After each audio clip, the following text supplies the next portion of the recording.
Une histoire à peine croyable dans RMC s'engage pour vous. C'est un auditeur qui vous a écrit parce qu'il a découvert un cimetière dans son jardin. Oui, c'est Antoine qui vit près de Carcassonne. Il y a 2 ans, il achète une maison, un ancien presbytère dans un petit village, Badins.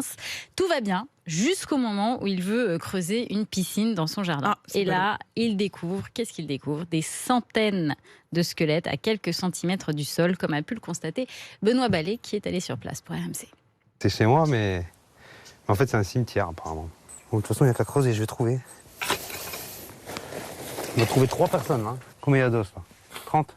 Je n'invente pas, hein. Il y a du monde partout. Il y a des squelettes partout. Il y a plus de squelettes que de terre. Les autorités compétentes, ils sont toutes venues. Et voilà. Depuis, je ne peux pas dire grand-chose. On en est au même point. Il n'y a rien qu'à bouger. Ça va faire 2 ans, maintenant. Je suis tout seul. Tout seul. Tout seul. Il y a moi et personne d'autre. Il faut regarder les images sur RMC Story, c'est inouï. Il prend sa pioche et en fait, il y en a partout. Il y a des squelettes absolument partout. Il y a des couches de squelettes parce que... Mais ils viennent d'où ces squelettes, Marie? Ça, en fait, il faut comprendre que c'était... Dans son jardin. En fait, la maison qu'il a achetée, c'est l'ancien presbytère. C'est juste à côté de l'église. Autour de l'église, comme très souvent, il y avait l'ancien cimetière communal. Donc en fait, depuis le XIIe siècle, c'était un cimetière entre le XIIe et le XVIIIe. Donc il y a des couches de squelettes qui datent du Moyen-Âge, hein, pour les plus anciens.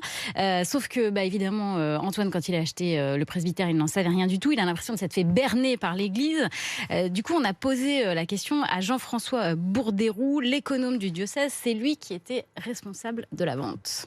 Et vous avez été surpris par la découverte de ce cimetière autour de l'église? Surpris de l'apprendre, oui. Maintenant, il n'est pas rare en France, près d'une église, que l'on puisse trouver des ossements si on creuse la terre. On a été surpris, mais pas complètement surpris. Donc vous avez vendu en sachant qu'il y avait ce risque? Non, on a vendu un bien conformément à tout ce qui est prévu par la réglementation française. Maintenant, c'est de la culture générale. Monsieur Hénaud pouvait s'intéresser, lui, à faire des sondages, peut-être à demander à creuser le sol. Enfin, j'en sais rien, moi. Donc Antoine, en fait, il aurait dû deviner qu'il y avait des squelettes autour de sa maison. Oui, voilà, il y a un tout petit peu de mauvaise foi peut-être, hein, de la part du diocèse. Alors évidemment, on va pas le laisser comme ça, le pauvre Antoine, parce qu'il dit ça fait 2 ans que je suis dans cette situation, personne ne peut rien pour moi.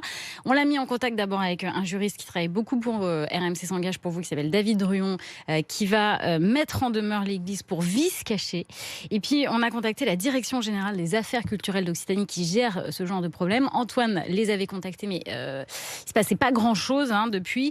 Alors la DRAC nous a expliqué que pour pouvoir débarrasser le jardin, il faut d'abord faire des fouilles archéologiques, que ça a un coût, qu'il va falloir sortir le chéquier. C'est pour ça d'ailleurs sans doute qu'il se passait pas grand-chose, mais la DRAC nous a vraiment promis hier qu'elle n'allait pas laisser Antoine dans cette situation encore des mois.